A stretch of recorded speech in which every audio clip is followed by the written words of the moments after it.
I'm just gonna be filming what I'm doing, you know? I'm not gonna be doing anything else. Not more, not less.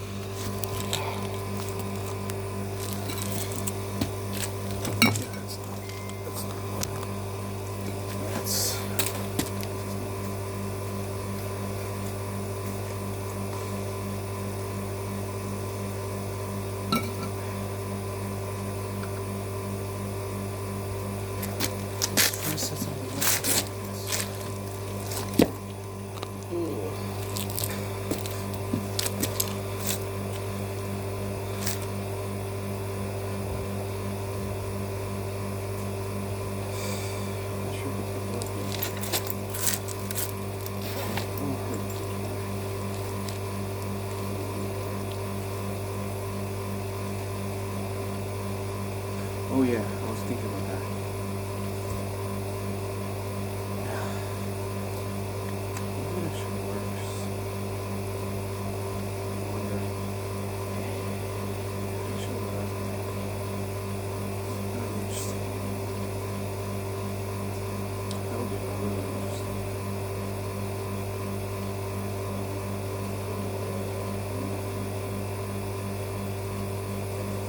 Really interesting. Right here I have a message right now.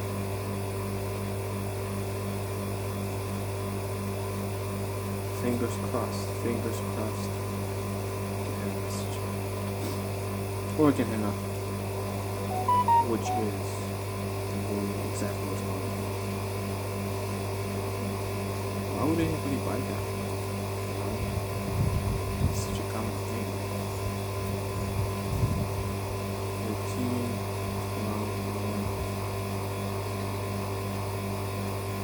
So it's 11, 22,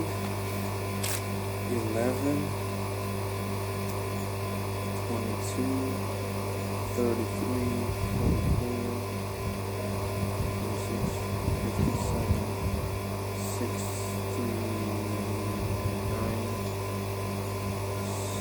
7, 80, 91, 105, 120, 0. 120 and 0. Yeah, that's a big deal. Anyways, let's see. Gotta launch at least one, so I can get some views out of here.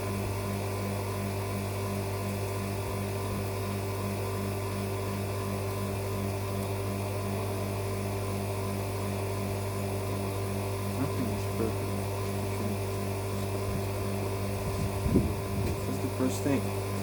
The world is not perfect. It's not. The world is not a. It's not a. I don't know. The world is a world.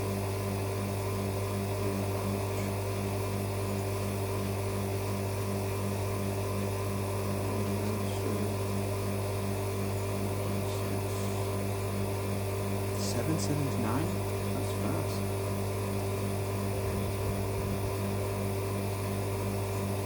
I guess that's fast. I'm not sure. Let's hit 800 by.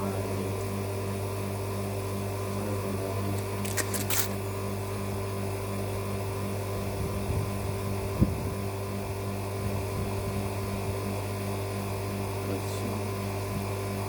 Nothing sure. I don't know if it's not going to hold. I can get something. I think.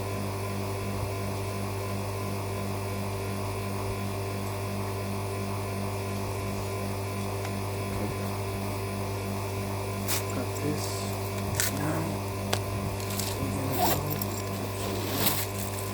What the heck is this? These are long ones. These are long ones.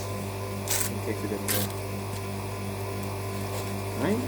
Located here. If not there. No, that's a very good. It's not a good place. So like, you know. What's going on, man? What's going on in the beautiful mind of yours?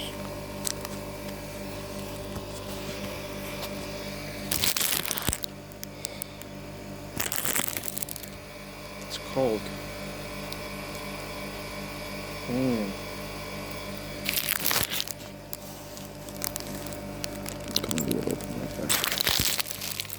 Okay.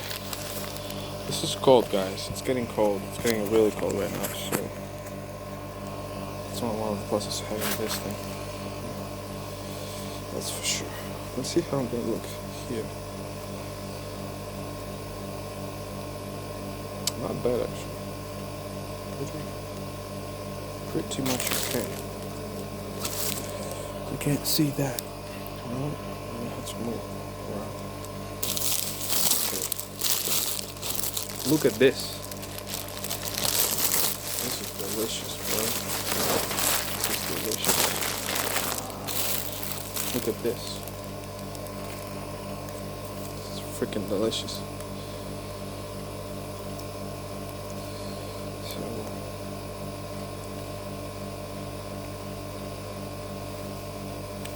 this is the thing. The delicious thing. 48, 70, 220, 200. It's practically doubled everything. Just work hard, man. That's all. That's all I have for you. Remember to always have notifications.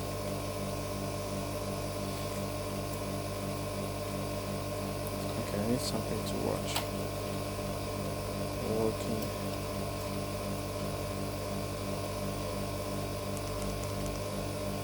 I was experiencing the world, and now I feel like the world and the universe experiencing a guy.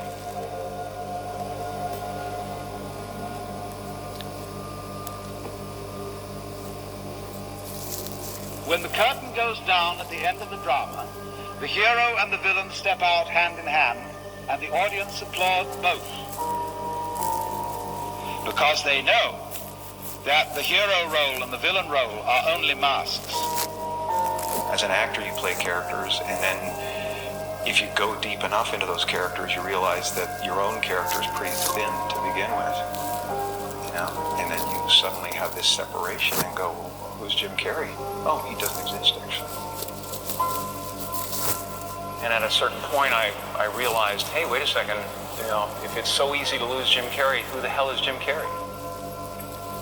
There's just a relative manifestation of consciousness appearing, and then somebody gave him a bunch of ideas. They gave him a name and a religion and a nationality, and he clustered those together into something that's supposed to be a personality.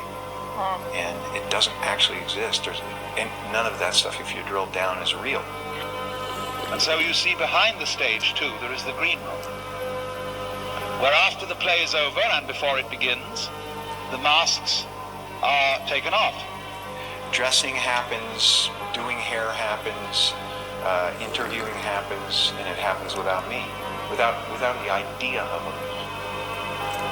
You know, it's really, you know, the fact that we are already enlightened, we're already complete, and it's just realizing that you're complete. Once you realize you're complete, then this life and everything in it becomes a play of form, something to toy with and play with and make something good out of. It's what's happening right now inside everybody is they're going, who am I? And they're depressed, you know, a lot of people, because they're trying to hold up an image in the world. And that's what depression is. You know, people go like, oh, Jim's been depressed and stuff. Well, yeah, I was depressed when I was trying to be the Wizard of Oz instead of the sweaty guy behind the curtain. But now I know that Oz is a character, you know. Everybody walks around and they go like, why am I depressed? Well, it's because you're trying to be something for the world, you know. And as soon as you let that go, better things happen. Because they're just happening. And there's been a series of kind of awakenings I've had in my life, and you know, people chalk it up to depression and all that stuff. I think that, you know, grief and sadness and all those things are the ticket home to nothing. I think that was a part of the process. There's been several other awakenings, and yet still I have a lot of egoic attachments that pull my attention. focus. I think, the right marriage with the right character and the right guy who's going through something is essential. And so that behind the scene, that is to say, in reality, under the surface, you are all the actor. Marvelously skilled in playing many parts and in getting lost in the mazes of your own minds and the entanglements of your own affairs, as if this were the most urgent thing going. But behind the scenes, in the green room, you always have a very tiny sneaking suspicion that you might not be the you that you think you are.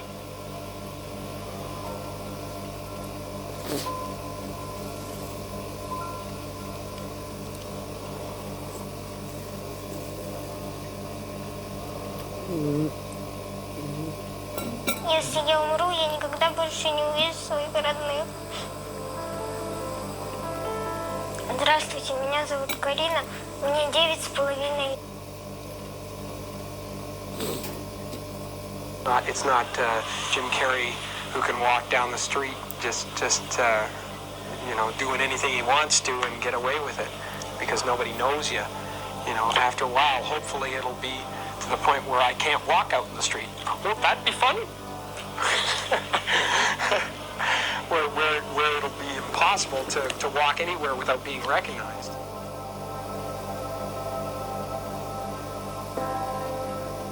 When you create yourself to make it,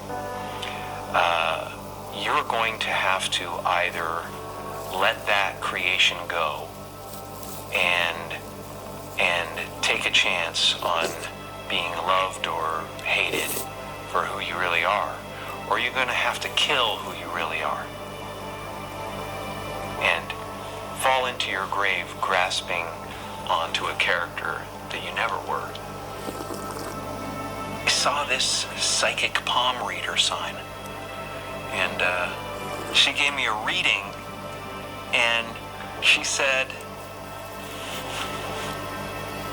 you're about to do 3 things, 3 movies that will be very, very, very big and very important, and after that, it will be impossible for anyone to knock you down from that place.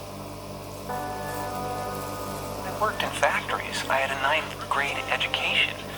It's a series of crushing disappointments, and I just go into a different gear. I go into, don't know how it's going to write itself, but it will.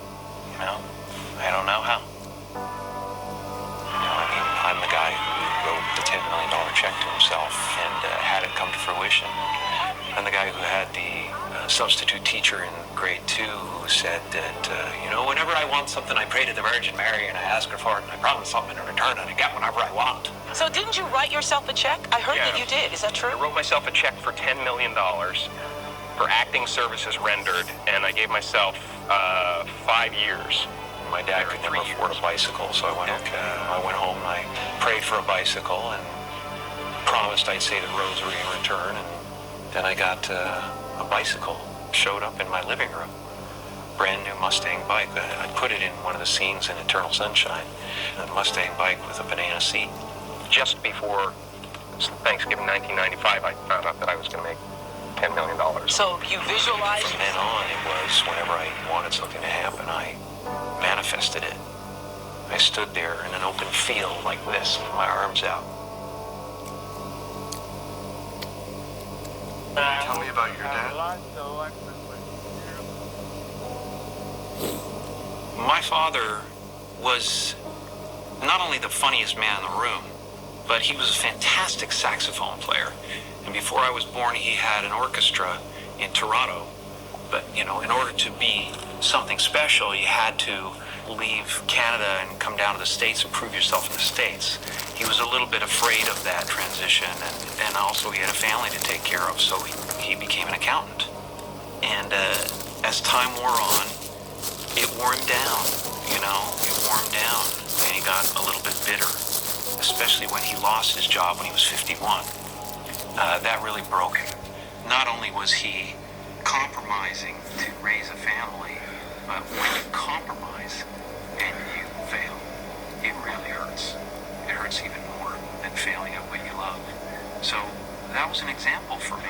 A lot of people don't know this, but when I was about 14 or 15, my father lost his job, and I actually became homeless for quite some time. Of course, I grew up in Canada, so I thought we had just gone camping, you know. But I learned that you can fail at what you don't love, so you might as well do what you love. There's really no choice to be made.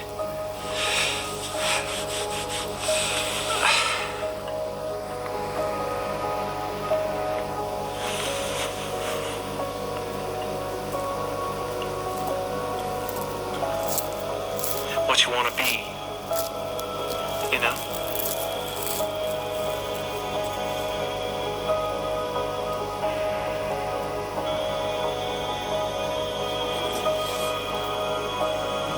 Where did that transition take place?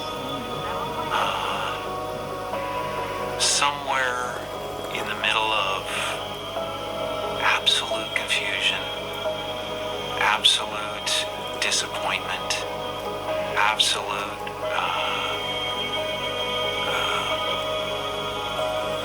the fruition of all of my dreams, standing there with everything anybody else had ever dreamed about having, and being unhappy. Where did this character come from? What is the dirt that the pearl is built around? And the pearl is the personality that you build around yourself as a protection against that thought. If they ever find out that I'm worthless, if they ever find out that I'm not enough, I'll be destroyed. I don't want anything. That's the craziest thing, and it's the weirdest thing to say in a place like America, where I have no ambition. I really, truly don't.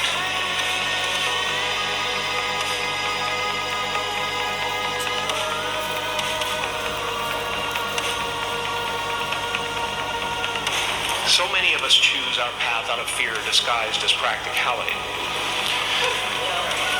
What we really want seems impossibly out of reach and ridiculous to expect, so we never dare to ask the universe for it. I'm saying I'm the proof that you can ask the universe for it.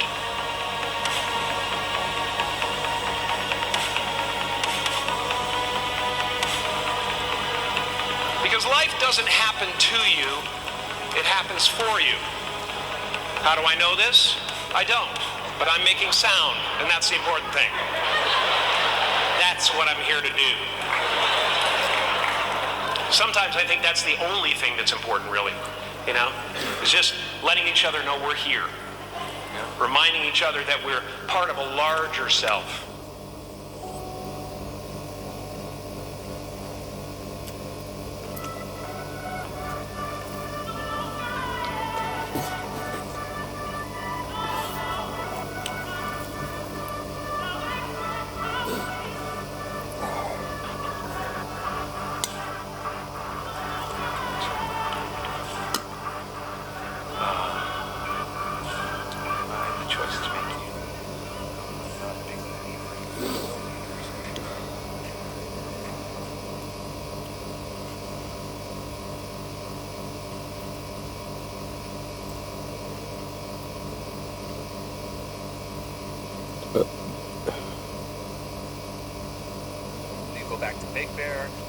Somewhere else? We're here in Miami training. I wanted to channel Masvidal's energy since he's in Florida. I wanted to link up with Masvidal. Spar with, yeah. I'm linking up with Masvidal tomorrow. Okay. Yeah, he's gonna help me train for this fight, and hopefully I can knock Ben out faster than Masvidal did. I know seems like a lofty goal, but if I can get under 4.9 seconds, then I can break his record. Are you surprised that the UFC allowed Ben to take this fight? He's under contract with them. They had to give him the okay. Are you surprised they did so? Yeah, I am a little bit. I think when Ben loses, it's going to be a bad reflection on the UFC and MMA community in general.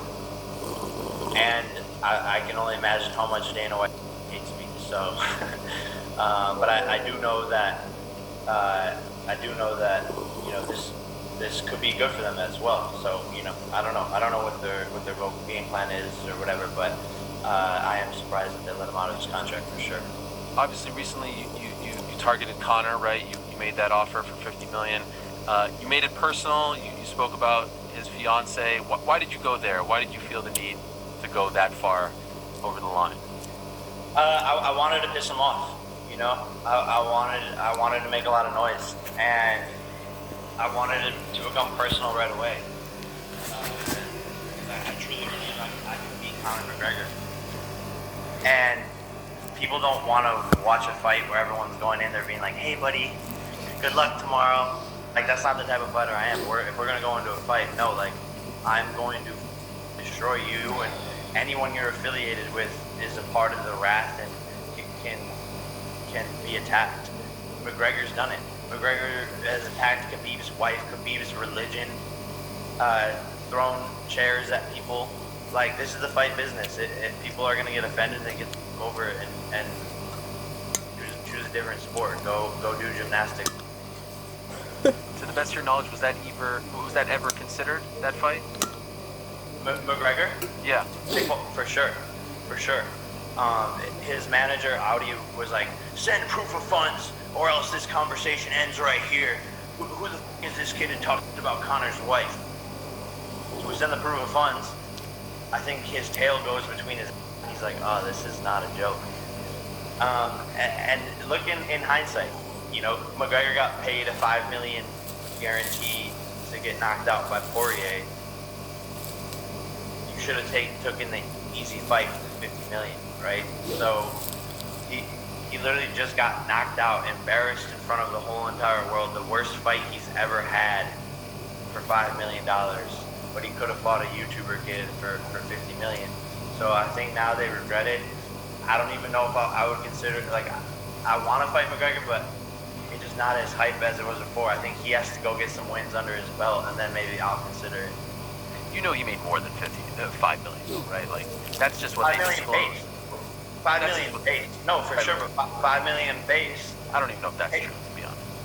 Pay-per-view buy. Let's say he made $30 million total. I'm guessing that's probably what he made, $30 million. That's still $20 million less than $50 million.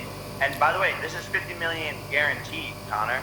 You're still getting the back end on the Jake Paul fight as well. The Jake Paul versus Conor McGregor fight sells 2.5 million pay-per-view buys at $75.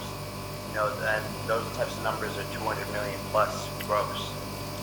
When you say that he got embarrassed, I understand where you're coming from, but you at all see why some would view it as disrespectful to a guy like Dustin Poirier? I mean, Dustin Poirier is one of the greatest fighters in the history of the sport. No shame in losing to him. So why would that be embarrassing for Conor to lose to him, in your opinion? I think it's embarrassing because he already knocked him out in the first round. It would be like me fighting Nate Robinson a couple of years from now, and Nate Robinson knocking me out. It's like, I'm not gonna. Poirier's a real fighter. I'm not gonna fucking let that happen. And Conor has a lot more to lose than Dustin. Conor, has access to better training, better coaches, better science, better everything than Dustin. And for him to drop the ball on it, okay, maybe if it goes 5 rounds and it's a battle and it's like a Diaz fight and barely loses, cool, but he got knocked out. Didn't know where he was out of the stadium. What's your dream fight? Is that it? Like, if you could choose one opponent, is it Conor or is it someone else? I think it was, and like I said, like how fast it changed the sport. A week ago, Conor McGregor was on top of the world. Now, ranked probably like number 7 in the UFC. He can't even win at his own sport. So I don't even know what my fight is at this point. I think I'm going fight by fight. I don't want to overlook Askren. Like I said, Bellator champ, 1 championship champ, 2-time NCAA Division I wrestling champ. I'm not overlooking Askren. You have to understand, he literally has less losses than McGregor. He's finished 12 fighters. He's a serious opponent. He's my hardest opponent on paper to date. So I think it's one fight at a time. I don't know what the dream fight is, and we'll see what happens. Thank you for watching ESPN on YouTube. For live streaming sports and premium content, subscribe to ESPN Plus.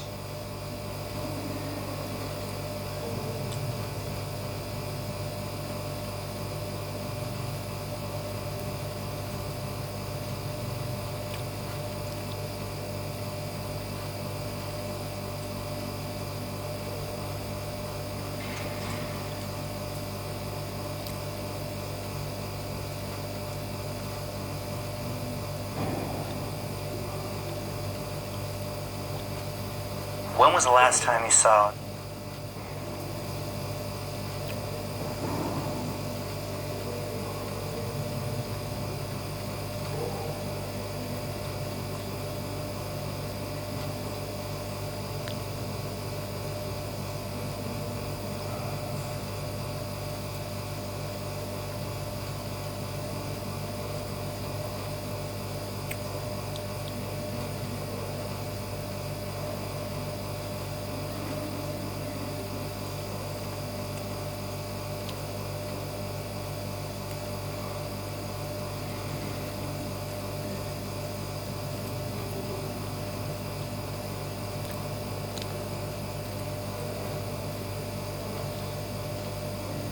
We are going to have a showdown of the two most popular flagship devices on planet Earth. This is the brand new S21 Ultra from Samsung. It has Ultra in the name, so you know it's got to be good. I have 3 extra ones. That's because I'm going to be having a live giveaway very soon. Make sure to subscribe so you don't miss it. Also, I should mention, we have later cases for both of these devices, both flagships fully covered. I sent both Mo and Kirk out with one of these rigs, one of these things right here, and they placed one of each flagship in this unit and went into the wilderness for some reason in order to test each of these 2 flagship level cameras without me knowing which is which. That's why I have a video right here of an A/B of both of these devices, and I'm going to have to try to tell the difference, not knowing which is which. I'm going to examine each frame, attempting to distinguish the attributes that I like on each of the 2 cameras. Samsung went for the massive sensor, 108 megapixels. They also have the periscope style zoom, so yes, there's some features on this side that are not exactly here. However, the iPhone approach is to have a lower megapixel count and to do more work, I suppose, after the fact with the neural processing and all the rest of it. We have tons of RAM, up to 16 gigabytes inside of the Ultra. The high-end model, 512 gigs of storage, so that's comparable across the 2. We have a slightly bigger display on the Samsung side, 6.8 inches versus 6.7, and it's a slightly better screen-to-body ratio as well. IP rating is the same across both, but the Samsung device does have a much larger battery, at least on paper. On the iPhone side, you have arguably the best processor in a smartphone at the moment in Apple's latest A14. And then over on the Samsung side, we have the latest Snapdragon. That's the 888. So, without further ado, let's get into the video. You're going to watch it along with me, and we're going to discover the differences between the S21 Ultra and the iPhone 12 Pro Max, or we're at least going to try to see if we can tell the difference. First up, we have the ultra-wide shot, and immediately we see a significant difference. We have way more black on the image on the left.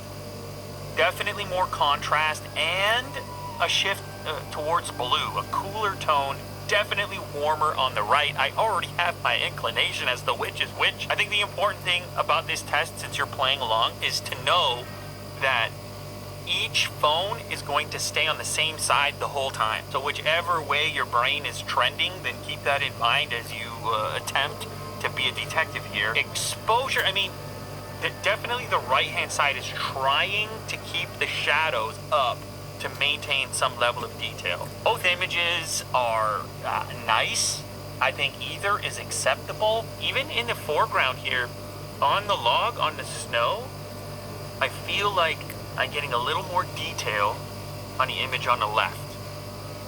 I'm gonna keep going here. Okay. All right, next up we have the wide image here. It's a similar type of frame. Now the right image has added a little bit of blue in the snow, so it has interpreted this frame a little differently.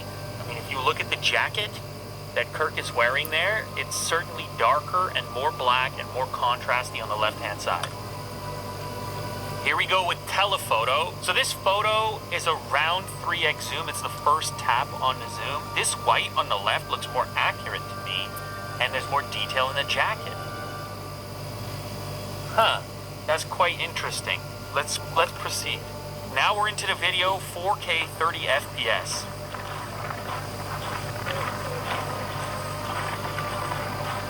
Now here we're going to be looking at a couple things. Obviously exposure. Somebody fell.